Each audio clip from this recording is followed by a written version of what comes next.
Hey YouTube, it's Guy, and I am bringing to the review table today two watches that fall into the category of my very favorite watches.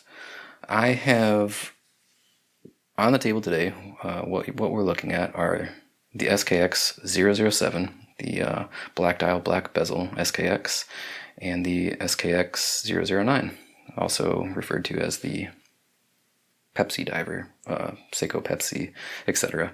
It's the blue and red SKX model.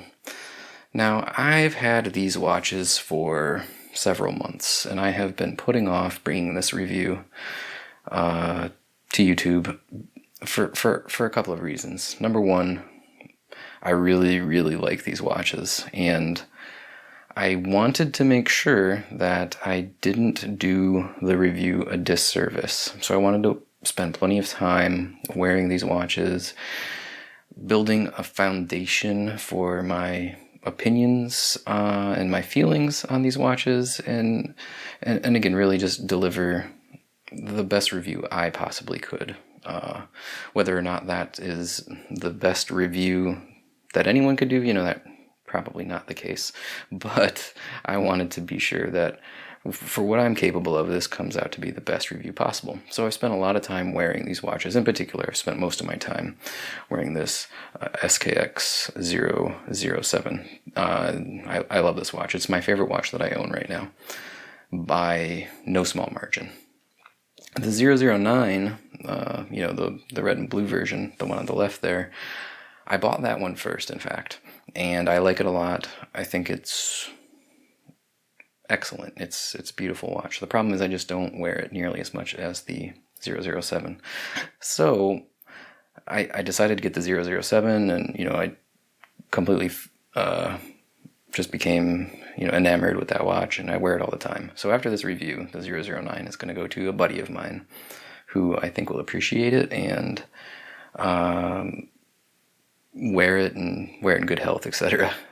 Because it's such a nice watch. It shouldn't just be sitting in my watch case, figuratively collecting dust. I mean, it doesn't actually collect dust, but the movement should be running, and the watch should be on someone's wrist all the time. So after this review, that's going to him, and I will continue, I'm sure, for years and years and years to wear the 007.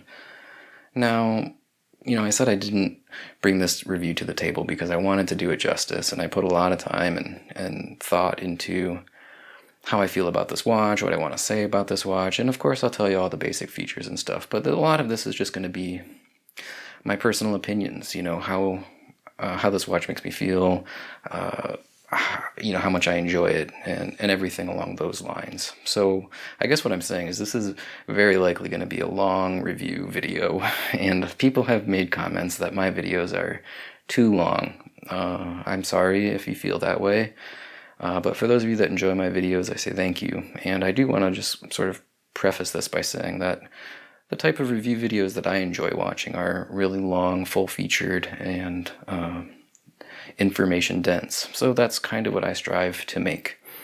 So hopefully you can appreciate that and enjoy the videos. And if these aren't for you, there's plenty of videos out there on YouTube that I'm sure will meet your expectations. But I hope that you will give my videos another chance and kind of look at them through another lens for what they are, which are full featured, information dense, and conversational. I have talking points that I write down, but I don't just rattle off a script and call it a day after 10 minutes. So anyway, we'll kind of get started on these SKX watches.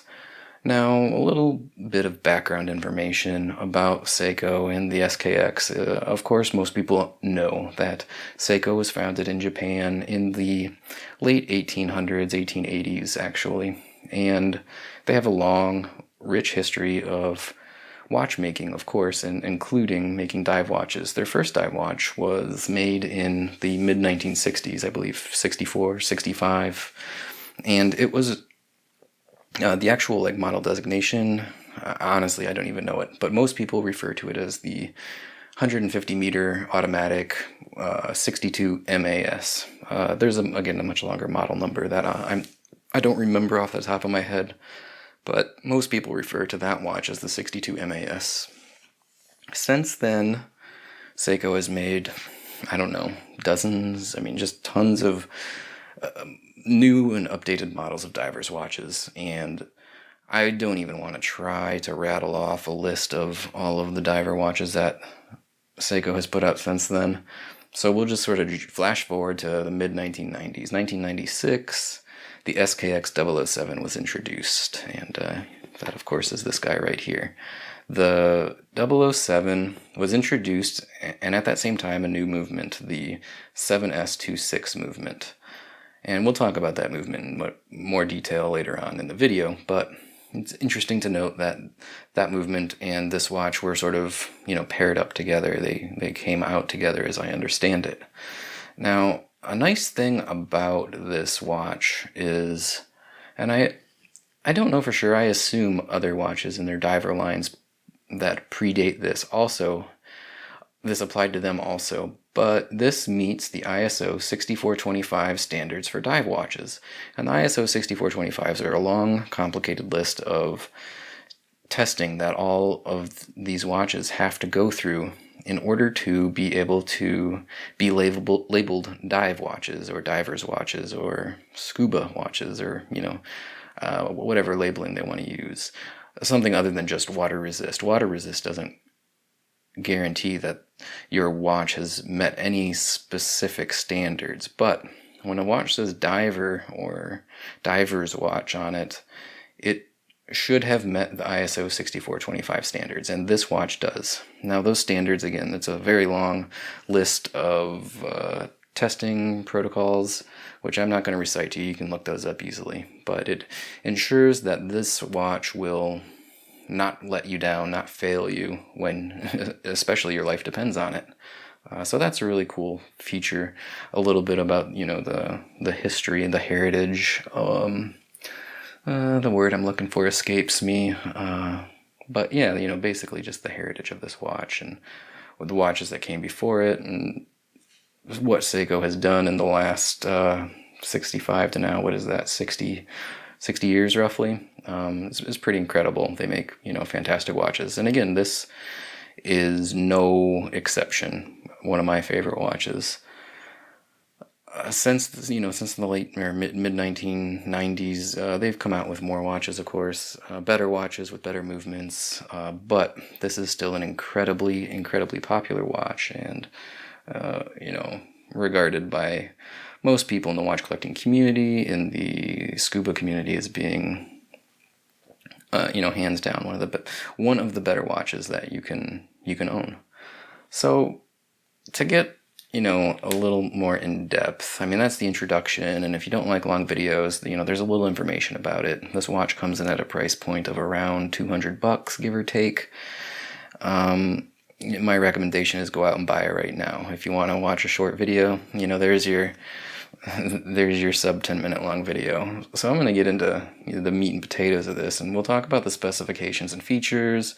We'll discuss the watch's movement in more detail. We'll talk about quality and design, and my thoughts and opinions on the watch. I'm going to break this watch out of the box and get that lid off the table. The 009 is essentially the exact same watch as the 007. It's just a minor color variations. So, side by side, other than those colors, you're not going to see much of a difference. So I'm going to go ahead and zoom in here a little bit tighter on these watches, and we'll get started on all of those specs, features, and, the nitty gritty. Alright, so, right off the bat, I'm sure you're going to notice that the 009, it's on a metal bracelet, and the 007 I have on Blue Shark, Alpha Shark, NATO. Now, the SKX line of watches, this Jubilee bracelet is what it's called. I'll give you a kind of a quick little look at it up close. It's got somewhat of a bad reputation. I will say, just right off the bat, I like it. It's not a bad bracelet. That said, I like wearing my watches most of the time on a NATO bracelet more. So that I'm wearing the watch that I prefer to wear the most on a NATO bracelet is not an indication of my opinion towards this Jubilee bracelet. I just prefer NATO's. I don't dislike this Jubilee bracelet, even though it gets a lot of negative reviews and bad press. It's not a terrible bracelet, but I wanted to point that out real quick. Now, as far as the specifications and features of the SKX line of watches, they currently use the 7S26C automatic movement. As you recall, I said this watch came out in the mid-90s with the 7S26 movement. There was an A version, a B version, and now the current iteration as of 2017 is the C. So the 7S26C movement, which features a 40-hour power reserve and an accuracy that is plus or minus 30 seconds per day. Now, the case measurements, I'll kind of come in a little closer with the 007. We're looking at a diameter of about 43 inches. So, from side to side, not including the crown. Including the crown, it's more like 46 millimeters. So 43 millimeters in diameter, 46 millimeters with the crown. The case is a little bit chunky. We're looking at about 13 millimeters thick, and the lug dimensions, 22 millimeter lugs, so where the strap goes through, 22 millimeters, which is a good size for this watch. And the lug width from the top lug to the bottom lug comes in also at roughly 46 millimeters. So there's your basic case dimensions. This watch does feature 200 meters of water resist, and if we get in close on the dial there, you can see on the printing on the bottom and that orangish red diverse 200 meter. So this is in fact a 200 meter water resist watch. The bezel on this watch, it does have a unidirectional rotating elapsed time bezel, and it's a 120 click unidirectional bezel. So we're going to talk about the bezel a little bit more later. But yeah, that's this device here, 120 clicks all the way around. The watch does feature a day and date complication at the 3 o'clock position. Currently it's showing the Spanish day because it is in the process of flipping over. But we'll change that, and I'll show you how to both set the day and date and show you the English version, which is probably going to be most useful to the vast majority of people that are watching this video. Down at the 4 o'clock position, these watches feature a screw-down crown, and the crown is protected by these nice crown guards that just sort of flow off of the body of the case. It's a very aesthetically pleasing design and very functional too, in my opinion. We also have a flat hardlex crystal with a chamfered edge, and I didn't realize it before I bought this. In the pictures, the chamfering of the edge, I'm going to zoom in real close on it a little bit later, but you see around the outer edge of the crystal, there's sort of a groove, that's called chamfering. I didn't realize that was going to be there when I got it, so when I got it I was a little surprised. I like it, it's nice looking. I don't know what functional purpose it serves, but that's there, and I want you to be aware of that, so you're not surprised like I was when I got this in the mail. The dial is flat and recessed below a chapter ring, and I don't know how well this will pick up on the camera, but you see the outer chapter ring there, which has all the little hash marks for the seconds. It's kind of like dished out, and the dial sits below it. Again, it's a nice aesthetic feature. Again, in my opinion. What else is there about this that I want to tell you? We got the flat dial, the hour indices as well as the handset, and the little pip on the bezel. All feature Seiko's Luma Bright glow-in-the-dark material. So you get very, very good, Seiko is Luma Bright.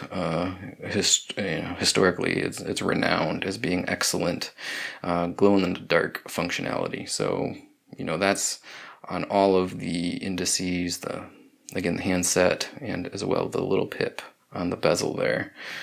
the back of the case, and I'll show you on the 009, it'll be a little bit easier. It's a screw down back, and it features, Seiko uses it on a lot of their dive watches, this very nice embossed tsunami logo.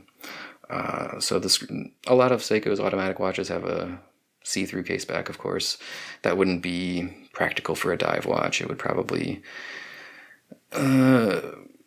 be much more difficult to maintain that 200 meters of water resist if you had a glass case back. So that's what we have here, is a screw down. Now it's also worth noting, and I'll illustrate this later on in the video, the spring bars that hold your bracelet on, they are heavy duty, big, thick spring bars. They are not your typical easy to take out sort of normal spring bars. And getting the strap or the bracelet off can be a challenge because of those spring bars. Now again, I did mention at the beginning of the specifications and features that this particular 009 is on a Jubilee bracelet. My 007 also came on a Jubilee bracelet. There's also another option that comes on a rubber strap. I've never seen it in person. The impression I get from the rubber straps, based on the pictures that I've seen, are that it is not a particularly high quality rubber strap. I can't really comment on that as a definitive because I've never seen it in person, but I opt almost always to get my watches on a metal bracelet if that's what they come on, and very regularly I'll take the bracelet off and put it on a NATO strap. That's just how I like to roll with my watches. Your mileage may vary there. Now, one other thing about the specs and features, I guess technically, I don't know if it's a specification, but anyway, I thought I'd talk about it here. This watch comes in a couple of variations. The actual, what would you call it, product number for this particular watch, the 009, is an SKX009 K2. Now, it also comes in a 009J 1 or 2. What that designates is where it was made. If it's a K model, it was made in Malaysia for the international market. And if it's a J model, it was made in Japan for Japan's domestic market. The 1 or 2 after that letter designates whether it is supposed to have come with the Jubilee bracelet or the rubber strap. There's also some more variations. As you can see, there's 2 variations here on the table. The 007, which is black bezel, black dial. 009, blue dial, blue and red bezel. They have a smaller size that come in, instead of being 43 millimeter cases, they have a 38 millimeter version of these that are more or less the same, just a little bit more shrunk down. They have American market only versions. I believe there are SKX173 and 175. Don't quote me on those model numbers, but I believe that's what they are. In those cases, really the only difference for the one that is a replica of this 009, it looks identical with the exception of it says made in Malaysia down at the bottom of the dial. But for the one that is an analog to the 007, the hour indices are a little bit different. Instead of being round pips like that they're more squared off. It's a different dial design, which is interesting, that the American market 009 equivalent looks identical, and the American market 007 version has got a little bit of a different design. That said, these are readily available from a lot of different dealers, so you don't have to get the American versions. As a matter of fact, they tend to cost slightly more. Not a tremendous amount more, but slightly. So, if it's me, I'm just going to get the 009 or the 007 instead of those specific, American market ones. But, some people, I guess, would prefer those American market ones because they do come with a warranty. When you buy any of these, you're going to get them from a gray market dealer, and the warranty that you get is not from Seiko. If you get one at all, it's going to be from your retailer. So, food for thought. But basically, that's, all of the important, specs and features of these watches. What we probably ought to talk about next is the movement, and there's not a whole lot to say about the movement. Since there's not a display back, window on the back of these watches, you can't really see it anyway. But I'll give you a little bit of information about it. It's an automatic 21 joule movement, the 7S26C. It is not hacking, not hand winding. So what that means, if you're not familiar, if this is like the first watch video you've ever watched, you don't know a lot about mechanical watches. First of all, hand winding is probably pretty obvious to you. You wind the crown, or spin the crown to wind up the spring mechanisms that make the watch run. You can't do that on this. The only way that this gets charged or wound up is there's a little rotor inside of this watch, and with movement, that rotor spins around, and that is what winds up your watch. So if the watch were dead, you could kind of pick it up in your hand and just shake it back and forth. I'm not shaking it nearly as much as you would so that I can keep it on frame, but you'd swing it back and forth, you'd feel that rotor moving around inside there, and sort of might scare you at first and think like, oh, there's something loose inside of my watch. No, there's nothing loose in there. It's just the rotor that spins around to charge up the mainspring on your watch. Now when it's on your, once it's got a bit of a charge, 30 to 60 seconds is probably all you need to shake it for. I would go with 60 seconds personally. I know it will start running within 30 seconds, probably start running even sooner than that, but you want a pretty good wind on your spring. So shake it for a minute and then put it on your wrist. And as you're just, going about your day, moving your wrist around, the watch is going to kind of just automatically wind. That's, I guess, the concept, why it's called an automatic movement. So again, moral of the story is no hand winding. You can't just spin the crown to wind up this watch. Well, that's a downside. More, newer modern movements almost all feature the option or the capability to hand wind your watch's movement.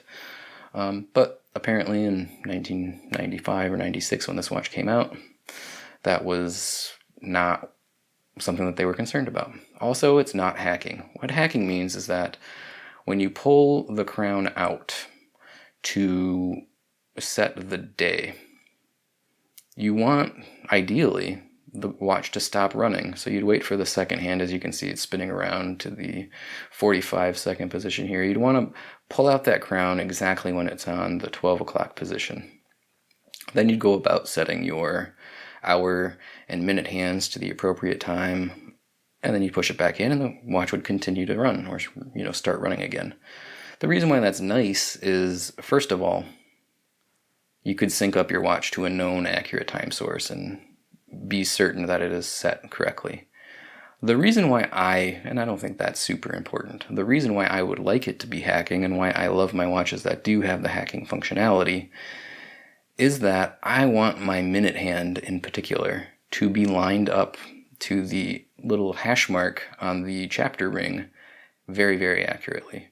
When that second hand sweeps past the 12 o'clock position, I want my minute hand to be pointing directly, precisely on the hash mark for the minute that it is currently on. So, in this case, the time is it's about to be 2:18.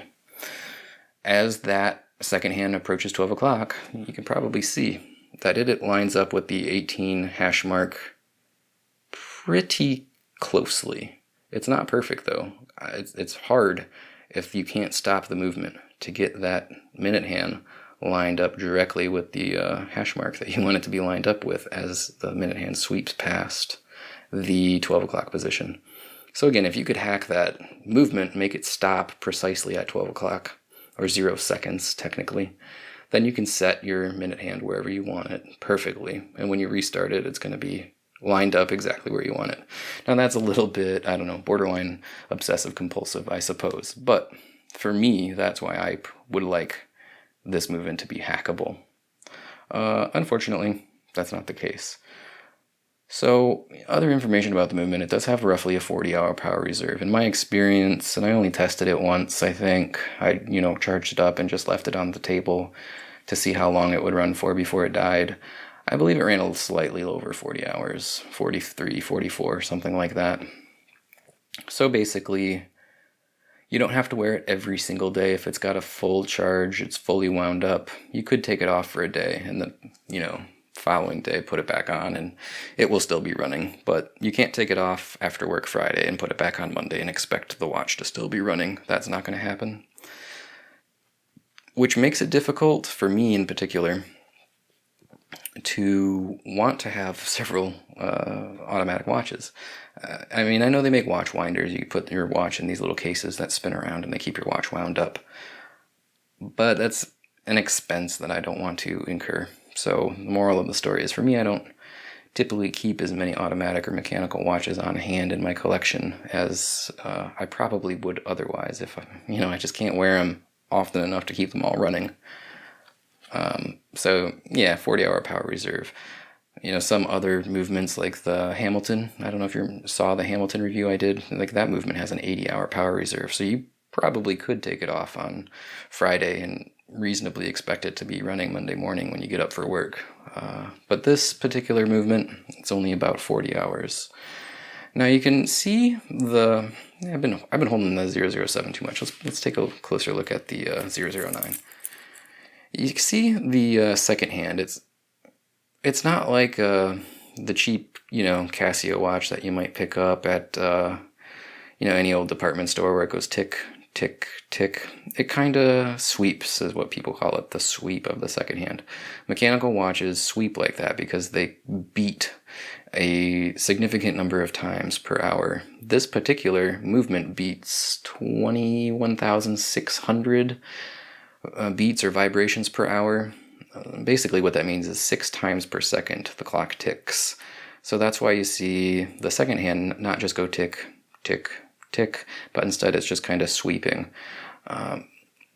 There's watches with, technically nicer, but having this feature is debatably nicer, in my opinion. But, nicer watches potentially beat more times per hour. 28,800 is a common next step up, so it would look even smoother. And then there's some really expensive watches that are considered high beat, that they beat something like 36,000 times per minute. So it just looks like you can't even notice like the little stutter. On this one at 21,600 beats per hour, you sort of can tell that there's a little bit of a stutter there as it moves, but still much smoother than a battery-powered quartz watch that has an individual click or tick every single second. Again, I touched on the accuracy earlier. Advertised accuracy for this movement is plus or minus 30 seconds per day. And really, I think it's as slow as minus 20 and as fast as positive 40, but still plus or minus 30 is an accurate description. Now, it is a bit of luck of the draw on how accurate your watch is going to be. I have these two watches here and they're drastically different from one another. The one on the right, the 007, it runs a little slow. In my experience, between 6 and 8 seconds per day, depending on factors that I honestly can't even determine, like what makes it run a little bit faster. Sometimes I've clocked it and it's 6 seconds slow the next day, and sometimes I've kept close track of it and it's 8 seconds slow. But that's where that one seems to fall. The 009 on the left runs a little bit fast. That runs, I think, about 10 seconds per day fast, if I'm not mistaken. I haven't checked that one as rigorously as I have the 007, since the 007 is the one that I wear all the time, and I'm definitively going to keep that watch. But I do know for a fact that the 009 runs a little bit fast. Maybe it's 8, maybe it's 9, maybe it's 10 seconds per day, somewhere in that ballpark. My solution for that, and you can probably tell if you look at the way the time's set, I set the 007, which runs slow, a little bit fast, so that as it loses a little bit of time every day, eventually it will be perfectly accurate, and then eventually it'll be a little bit slow, and that gives me a couple weeks, maybe a month, where it's within an acceptable range of maybe 1 to 2 minutes fast, and then it trails off to 1 to 2 minutes slow over the course of about a month. And then I just reset it a little bit fast. For this watch, I do the opposite. I set it a little bit slow, and it catches up to the correct time and then gets a little bit fast eventually. And like I said, you can tell if you look at it that currently the SKX is about, roughly a minute and a half, something like that. Minute and 20 seconds faster than the 009 on the left. So yeah, that's my solution for how do I deal with watches that aren't really accurate. Like my quartz watch, like one of my favorite watches, honestly, is a Casio G-Shock quartz watch, DW5600. That loses, or no, that actually does gain slightly, but I mean it's like 1 second every 3, 4, 5 days. Like by the end of the month, I don't know if it's 15 seconds fast. So I just set that one dead on to the website time.is, and I don't worry about it. But something that's losing or gaining multiple seconds a day, I just, that's how I deal with it, is setting it a little ahead or a little behind, depending on how it works. But like I said, it's sort of luck of the draw. I think I mentioned that. If I didn't, I meant to. On whether or not you're going to get a fast watch or a slow watch, whether it's going to be really fast or really slow. If you're outside of it gaining or losing more than 30 seconds per day, there's something wrong with your watch. But we all hope when we buy a mechanical watch that it's going to be, plus or minus 5 seconds a day would be great, in my opinion. Any watch that runs no more than 5 seconds fast or slow per day is fantastic in my mind. Not the case with either of these, and it's unreasonable to expect that probably from most watches, particularly sub, $1,000 watches anyway. I had a disagreement, maybe is the right word. I was going to say argument, but it didn't escalate into an argument with somebody about Tissel or Tessel. I don't know how you pronounce it. I believe they're Korean-made watches, and they're, economy-priced watches. And someone was trying to tell me that you should be able to expect insane accuracy. They said, oh, mine runs 3 seconds a day fast and 2 seconds a day fast, whatever they said, I forget. And I was like, okay, you got lucky. Congratulations. Like, the website where I saw them for sale suggests that they're the same as these, roughly, plus or minus 30 seconds or minus 20 to plus 40 or something like that. I think it was in that same ballpark. And I'm like, look, if that's what they're advertising, like, yeah, you're going to get lucky. You're going to get an accurate watch occasionally. You're going to get reasonably accurate watches often. But they were, telling somebody like, oh, you should buy this watch because it's so accurate. And that is just disingenuous. You can't suggest to somebody, I would never tell somebody, get an SKX007 because it's so accurate. Mine's accurate within 8 seconds a day. Yeah, that's pretty good. But I would never tell somebody that that's what they should expect. When advertised, that's not even half of what you should expect based on the advertised rates, if it was within 15 seconds, that would be kind of average, right? If it's plus or minus 30. So I'm almost double better than average. I would never tell somebody, get this watch because it's so accurate. It's not so accurate. I got lucky. I didn't even get that lucky, but I got lucky enough that I'm not going to complain or jinx it. That said, it is luck of the draw, but these watches are reasonably easy to regulate. I've personally never taken the case back off and done it because they're accurate enough for me. But let's say you got one and it was 30 seconds per day slow. Within specs, but not within the range that you might be happy about. I wouldn't be happy about it if my watch was 30 seconds per day slow. You can pop the case back off, and there is a little gizmo in there called the regulator, or a little arm, maybe it's called the regulator arm. And you can adjust that to make the watch run faster or slower. Again, I've never done it myself. I've seen videos on it being done. It does not look difficult. But if you don't have a machine to test the time after you make an adjustment, it would be very tedious because you'd have to, let's say your watch is running again 30 seconds slow. You gotta push the arm to make it run in the direction that makes it run faster, and then you're gonna have to wait theoretically 24 hours to see, like, okay, now how is it running? It's been 24 hours. Oh, now it's only 12 seconds slow. Open the case back up, adjust it again. Now you wait 24 hours and you check it again. Oh, now it's 7 seconds fast. I went too far. Open the case up, adjust it again. You know what I mean? Back and forth, back and forth, back and forth. If you have a machine like a time grapher or there's apps for our phones that make this process easier. There's software for computers that you can do it with. None of it's probably free, so, you know, there's an expense there. But without some sort of time grapher or time testing device, it would be difficult. So you could just take it to a watch repair place and tell them, hey, this watch is too slow. Would you regulate it for me? I'm sure for a reasonable fee, every competent watchmaker in the world could regulate one of these watches. It's not hard. I feel confident I could do it if I had the time grapher. And the other problem is when you open up the case back on a dive watch, you want to be sure that it is still waterproof when you put the case back on. So hopefully your watchmaker can test the seals to make sure that it is, you know, still watertight. So that's, you know, basically, well, no, there's one more thing that I want to mention about the movement. I was going to say it's basically everything about the movement. It is, so the downside is it's not incredibly accurate. The upside is it's very reliable. It's considered a durable workhorse.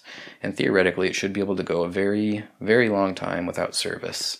People have reported, you know, I've had my watch with a 7S26 movement for maybe decades, and I've never had it serviced or repaired or cleaned or whatever, and it just keeps working. It may not be the most accurate watch, but it still functions.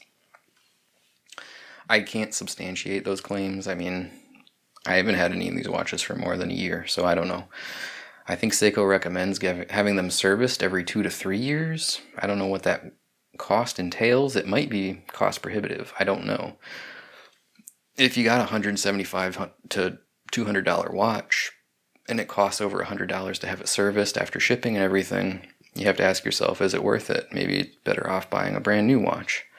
Maybe you have sentimental value and you say, no, this is my watch and I want to keep it. But that becomes a decision that you have to make. I don't know. I mean, I think I would just let mine run.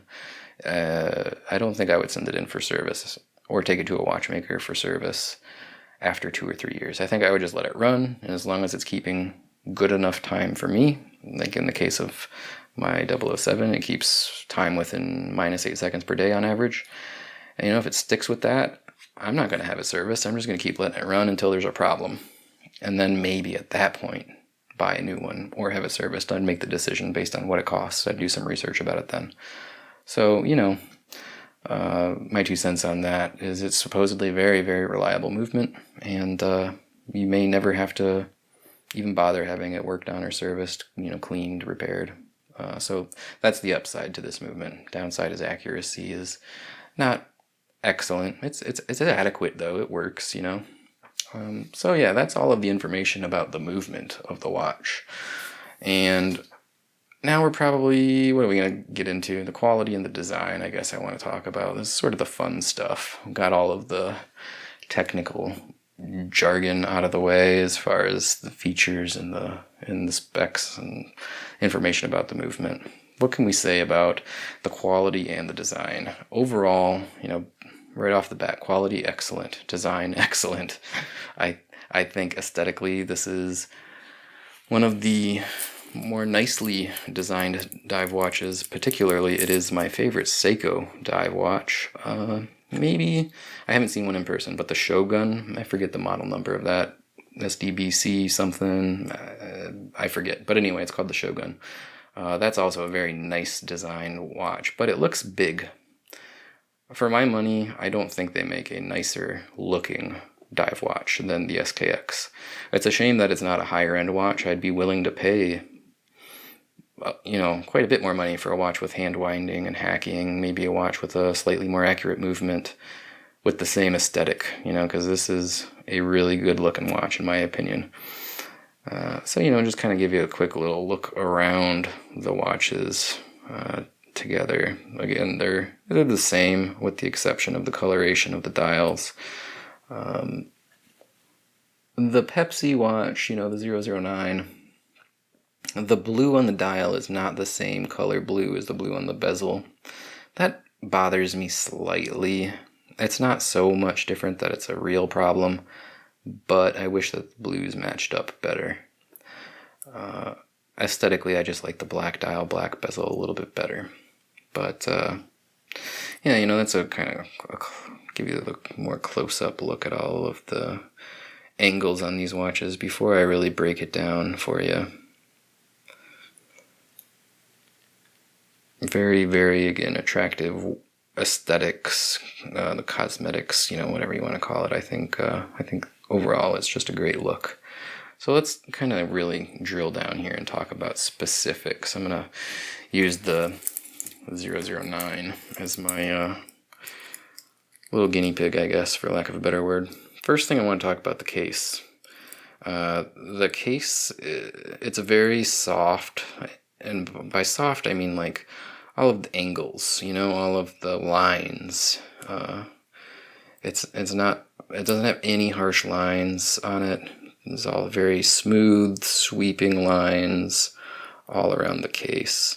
The sides of the case have a very nice polish, which picks up fingerprints like crazy. The top of the lugs have a nice satiny brushed finish. And the back of the case, which we already looked at briefly, it's got a very nice polish as well.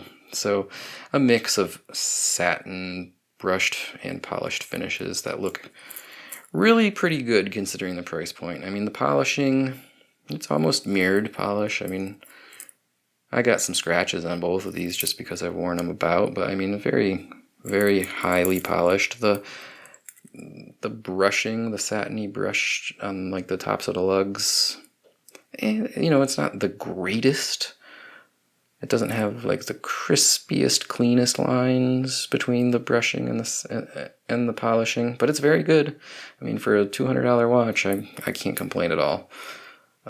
But not the absolute. I'm like drawing it.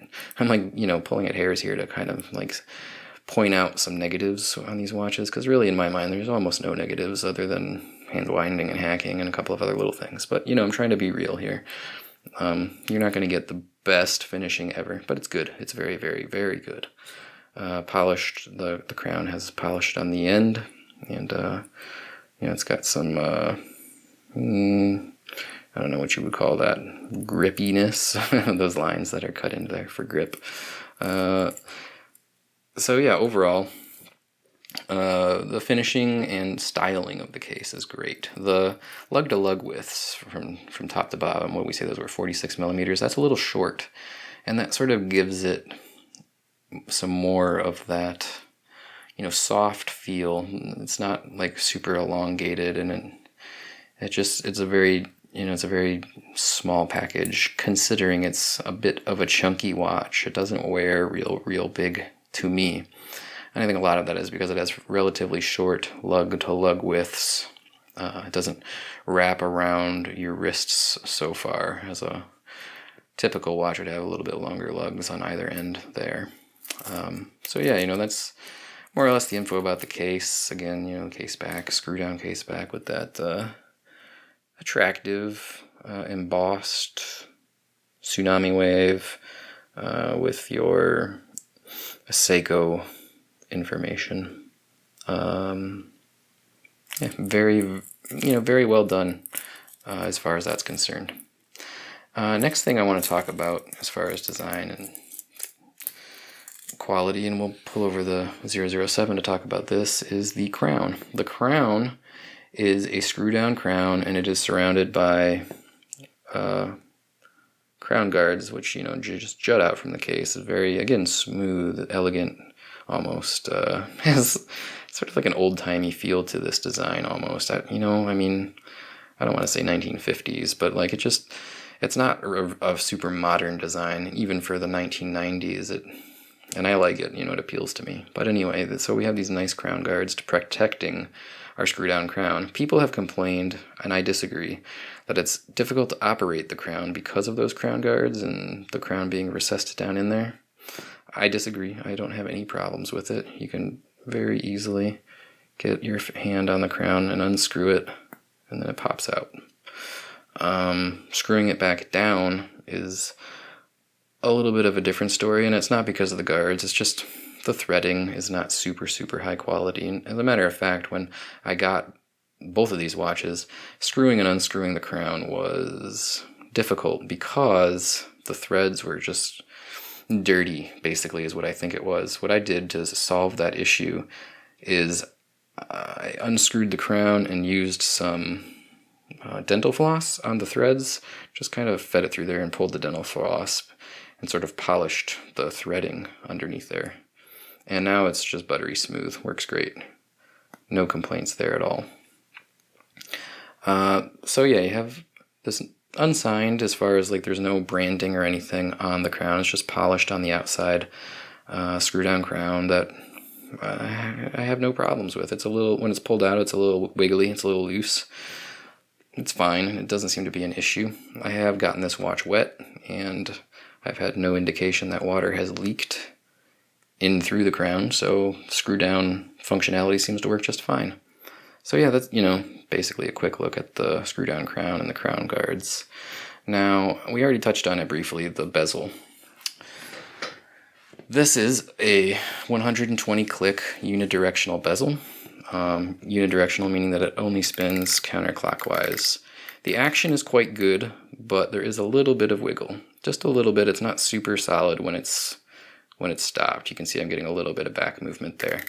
Other than that, it works very, very good. It's got a nice tight ratcheting mechanism, and it lines up not perfectly, but reasonably well to the 12 o'clock position of my chapter ring. The very first SKX I got was a 009, not the one that's on the table. And its alignment with the bezel to the chapter ring was way, way off, and I returned it. And that's sort of a negative with these watches. You're going to have potentially alignment issues. I mean, first of all, I mentioned it, the crown. It could be gritty when you're unscrewing it. Potentially you could have alignment issues with your chapter ring and your bezel. The day and date, you could have alignment issues there where they don't line up in the window very good. But I got replacement for the 009 that had alignment issues, and it's perfect. It's excellent. No problems at all. This one came pretty close. It's not 100% perfect. If you look closely at that 12 o'clock position, it's off slightly. I mean, it's hard to see, but in person I can tell. But it's not bad enough that I'm going to return it. Just keep in mind that that is a negative about this watch, potential quality control issues. So keep an eye out when you get your watch in the mail. Now, another... you know what I wanted to mention about this unidirectional bezel? I've seen people complain about it on the internet. Like, I want to set it. I wish I could go clockwise instead of only counterclockwise. There's a reason you can only go counterclockwise. Let's say we set our elapsed time bezel right here, lined up with our minute hand at 2:42. Now, when it is 2:50, when the minute hand is pointing at 2:50, we're going to know that roughly 8 or 9 minutes has passed, because it's not has yet reached the 10 on the bezel. The reason why it's good that it does not go clockwise is because if you were to somehow bump your bezel, if you were underwater in particular, you could rotate it clockwise and you would think potentially less time has passed. If the minute hand was pointing at the 5-minute indicator and then we spun it clockwise and had the minute hand now pointing at the main arrow, thinking that no time has passed. You know what I mean? I mean, we probably wouldn't make that mistake, but you don't want to take that chance when you're underwater and your life depends on minutes being tracked accurately. So that's why it only goes counterclockwise. If I bumped it like this, somehow, which it's very tight, I doubt that would happen. Worst case scenarios, I think I've been underwater for 5, 6, 7, 7 or so minutes, if we look at the pips on the bezel, when I've actually only been underwater for about a minute. That's a better mistake to make than having been underwater too long and suffocating and dying. So that's why it is unidirectional. And, people complain about that. I try to explain, like, it's that way for a reason. And they say, well, I'm not going to be diving. I don't care. I get that. I don't drive race cars, but I like fast cars. It's like, I don't scuba dive either, but I can appreciate that this is a tool and it serves a purpose. So don't worry about it. Just accept that it is the way it is for a reason. And it's kind of cool, even if you don't scuba dive, to have something that works that way. Now, next I want to talk about that Hardlex crystal. The dial is covered, protected by Hardlex crystal. Hardlex is Seiko's proprietary crystal. It's not as good as sapphire crystal, but better than the typical cheap mineral crystal that you might find on lower end watches. It's very shatter resistant, but maybe not quite as scratch resistant as sapphire crystal as I understand it. Mine hasn't picked up any scratches. I've been wearing it daily for months. I've probably put it in positions where it should have gotten scratched, but you know, it's been fine. But I wanted to talk about, see that chamfered edge. Again, I didn't realize that existed when I bought this. Just based on the pictures, I don't, you see the picture like this, looking dead on, you don't really see it. So when you catch it in the light, that you notice that there's like this groove around the edge of the glass. I, again, don't know what the purpose is of that, if it's just purely an aesthetic feature or what, but it is there and I wanted you to be aware of it. Otherwise, there's not a whole lot more to say about the crystal other than no complaints, no problems. The dial, again, it's a flat dial and there's not really any sort of like raised or applied markers or anything on it, but it's attractive. It's very utilitarian looking. I like the design quite a bit. And it sits below the chapter ring. I'm going to try to show you up close. You see how the chapter ring, it's kind of angled. So the dial is sort of, I don't know, dished out and recessed below the chapter ring. I think that's a nice feature, an aesthetic design feature. Does it actually matter or like offer any sort of functional benefit? No, not at all. But it's nicer than just having like the hash marks printed on the flat dial. It gives it some depth and dimension, and I like that. So you have, again, your chapter ring on the very outside here, and then your nice flat dial with a very basic layout of indices.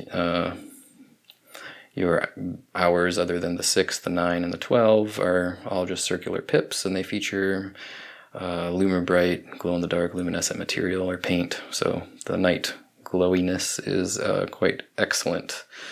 Now, where was I? Oh yeah, at 3 o'clock, there is no indice. There's a day and date complication. I'm going to move the hands out of the way and mess up my time so that we can see that better. So we'll just set it to 6 o'clock-ish.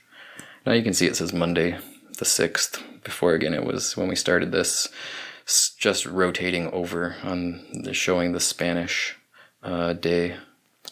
So yeah, at the 3 o'clock position, we have a white background with black text, day and date. And on Saturday, the day is actually red. Now, setting the day and date is quite simple. You just pull the crown out to the first position, spinning it clockwise, changes, I don't think I got it pulled out. Spinning it clockwise changes the date, and spinning it counterclockwise changes the day. So that it shows you Spanish for Tuesday, then Tuesday, Spanish for Wednesday, then Wednesday. Now, let's say I wanted to set this to Thursday the 10th. I'd set it to Wednesday the 9th. And then I would rotate the time all the way around. Now it's 12 noon. We're at 6 p.m. And you want to, I like to do it this way. I like to flip it. So now it's on the 10th. Now it's on Spanish Thursday. Now it's on Thursday. And now we're in the AM. So let's say it was 2 p.m. We're at 6 a.m., 7 a.m., and so on. And you just make sure you go past 12 o'clock. And now you're at 1 p.m. And you'd set it to 2 p.m. Now, in 10 hours, it'll be midnight, and it'll start flipping over your day and date accurately. If you were to put it at 2 a.m., meaning you didn't rotate it all the way around the 12 o'clock position, you would not flip your day and date accurately. So yeah, the day-date complication in the window, very legible. Again, white background, black text. It's sized well, it's positioned well, it's no complaints there. Lines up in the window very good, although I have seen examples, pictures on the internet from people complaining that their day and date doesn't line up. It's another quality control issue you got to keep an eyeball out for. The handset is also very nice. They're shiny, polished stainless steel hands, and you can see the white areas on the hour, and the minute hands are filled with the Lumibright luminescent glow-in-the-dark paint. And then the second hand has just white paint on the tip, but on the counterbalance there's a little lollipop with lume in that area. I very much like the arrow design of the hour, or the minute hand, the hour hand being shorter, just with a point. I think they look great. And the second hand is very good too. Now again, we have the lume on the counterbalance of the second hand, and I've heard people complain about that as well. I'll explain to you why that doesn't matter. What they say is like, why isn't the lume on the actual pointer end so we know, so we can see the current time in the current number of seconds accurately.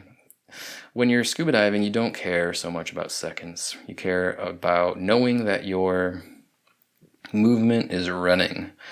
And you see how small and narrow that second hand is. You couldn't really get enough lume material on it to have a substantial amount of glowiness.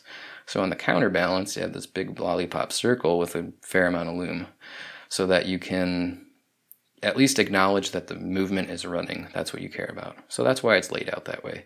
They could have put, some sort of circle or something bigger on the second hand side, I guess. I'm glad they didn't. I like the design of this. And I like just the long needle point second hand personally. So that is why the counterbalance side is what is got the lume pip. I probably mentioned it, but in case I didn't, at the very 12 o'clock position of the bezel, there's also a lume pip there. So if you're in a dark region, underwater, whatever, you'll know where the arrow is on your bezel if you've moved it from the 12 o'clock position. Now, I did mention in the intro, this is a ISO 6425 certified diver. It's 200 meters water resist. Again, I'm not going to go into the complete details of what ISO 6425 is. Suffice to say, it is a very extensive testing protocol or set of procedures to verify that this watch is durable. It's good. It can withstand the rigors of going underwater 200 meters and not fail a person. And one of the things, and again I mentioned that it has heavy spring bars underneath the strap. I'll give you a quick look at those. These heavy spring bars are there for part of that ISO certification. If you see that, that's a big heavy duty Mammo Jammo spring bar. Part of the ISO certification testing procedure is that it can not fall off the strap or bracelet after, while being subjected to a certain amount of weight being on it or force or whatever.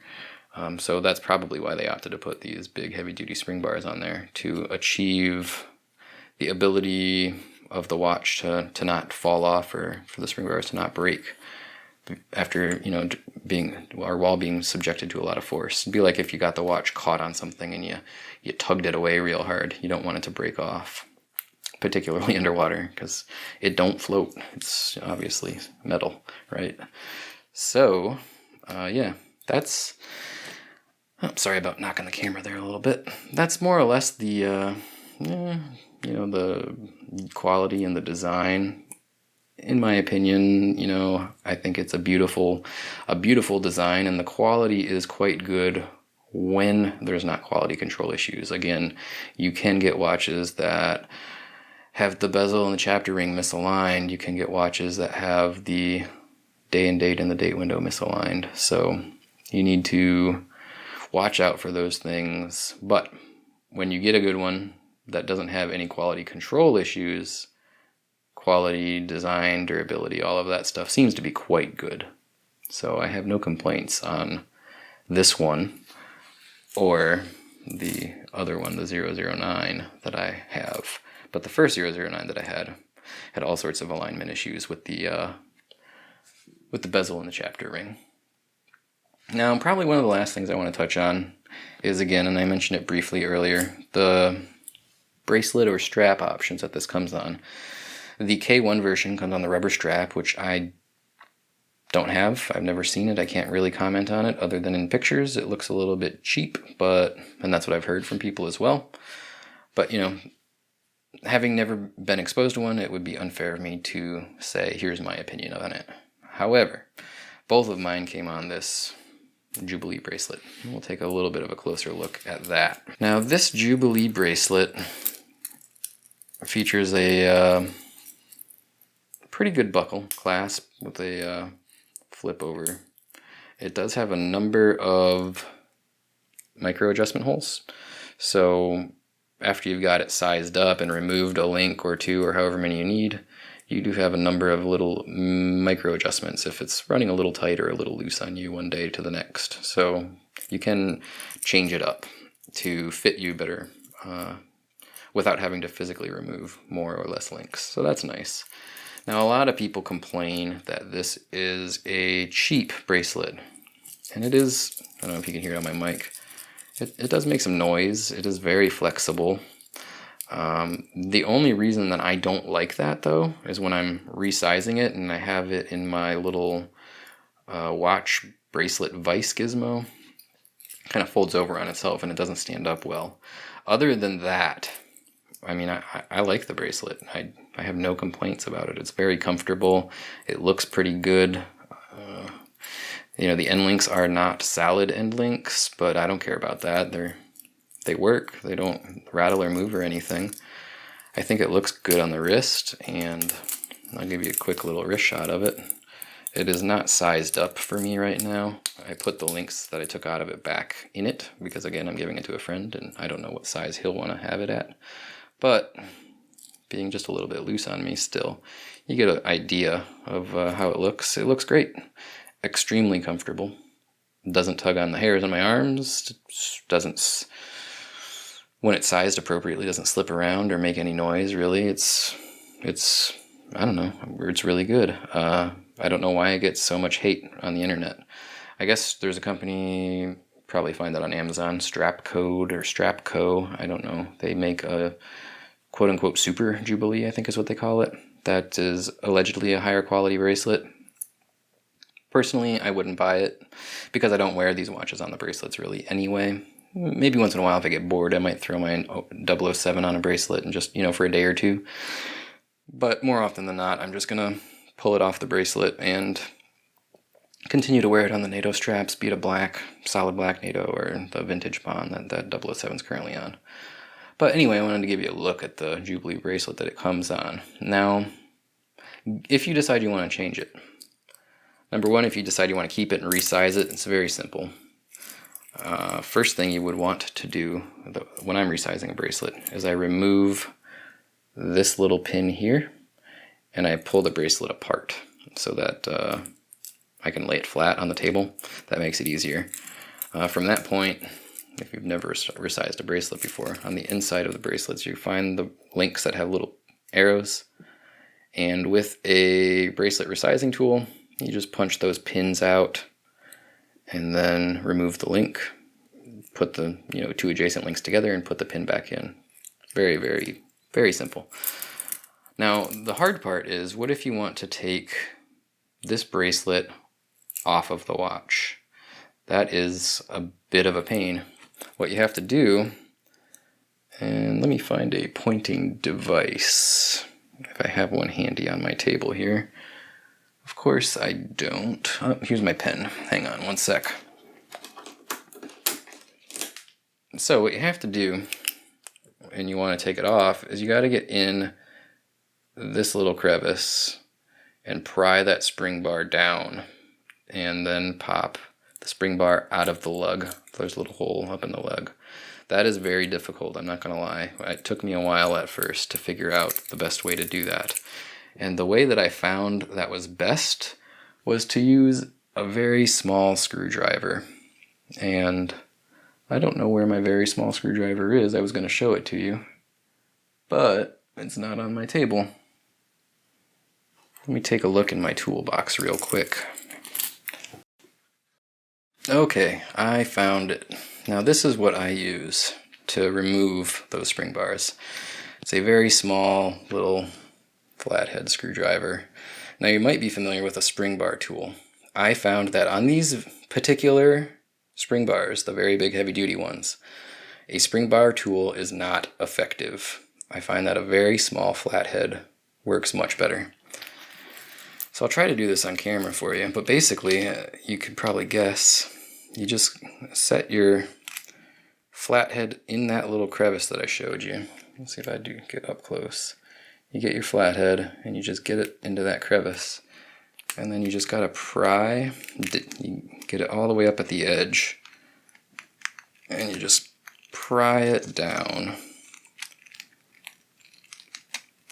Now I find that if you can't get it on one side, oftentimes it's easier from the other. And there you go. It pops apart. Now when you pull the spring bar out, this end link is going to kind of fall off. So be careful not to lose that. You have the end link, you have the bracelet, and you have, again, that big beefy spring bar. So I don't really want to take this off all the way, but I just wanted to show you that with a small flathead screwdriver, it's not particularly difficult to remove it. I've seen people post online a number of times complaining how difficult it is to remove the bracelet from this watch. Again, I don't think it's bad if you use the right tool, and a spring bar removal tool for a watch is honestly not the right tool. The right tool I have found is that little flathead screwdriver.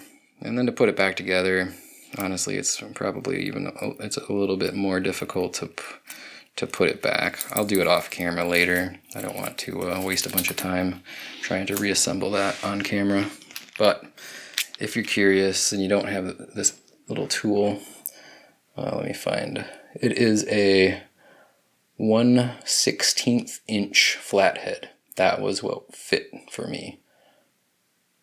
So yeah, give that a try if you ever decide you want to remove your Jubilee bracelet from your SKX, be it the, any of them, 007, 009, whatever, doesn't matter. So yeah, my basically opinion on the bracelet, it's good. I like it. I prefer NATO straps, so that's what I go with, but I don't really see any reason to buy another bracelet, even if you would prefer to keep it on a bracelet. Like, you might think like, oh, everyone says this Jubilee bracelet's not high enough quality. I think it's fine, but check it out for yourself. Your mileage may vary. That's basically everything I wanted to talk about in, just a shade over an hour. And like I said, this is going to be a very, very long review. Closing thoughts. I love these watches, in particular the 007. It's my favorite watch. I wear it all the time. At plus or minus $200, I'm not sure if there's really anything that beats it. I mean, I don't have experience with it, but Orient makes two dive watches, the Mako and the Ray. They look pretty interesting, and they're in a similar price point. I did a review on a $55 Casio quartz watch that I like very, very much. Check out that review if you're looking for a cheaper watch. But it does not get me as excited as the SKX007 or even the 009 in the red and blue. So, that's going to do it for this review video. I appreciate you guys tuning in. If you enjoyed it, thanks for sticking around for the whole thing. Again, like I told you up front, this was going to be a long video. I had a lot to say, a lot of information to cover, and I didn't want to feel like I was not doing this or these watches, the justice they deserved, because they are excellent, amazing, historic, for lack of a better word, watches in the Seiko line. And, in all watches, all dive watches, they're fantastic. So again, I thank you for checking out this video and tuning in. I appreciate it. I hope you enjoyed it. If you did, go ahead and click that like button. In the notes section below this video, I have links to all of my social media pages, Facebook, Twitter. I also have a link to my Patreon account, which if you'd like to support the channel, be a Patreon of mine, and I would appreciate that greatly. It helps me, or it would help me to be able to afford new products and gear to do reviews on. So, that always helps. I'll also have links to these watches on Amazon. They're my affiliate links. So if you end up wanting to purchase one of these watches and you click it through my affiliate link, I get a small commission, which again, any money that I make off of Amazon, which is only about 4% per transaction, just goes towards me being able to purchase new watches, new gear to do reviews on. So, if you want to help out and contribute to the channel in that way, that would be fantastic. Otherwise, I always appreciate your comments down below. I try to do my best to reply to everyone. So yeah, subscribe and stick with us, and we'll have more videos coming down in the near future. Thanks a lot, guys.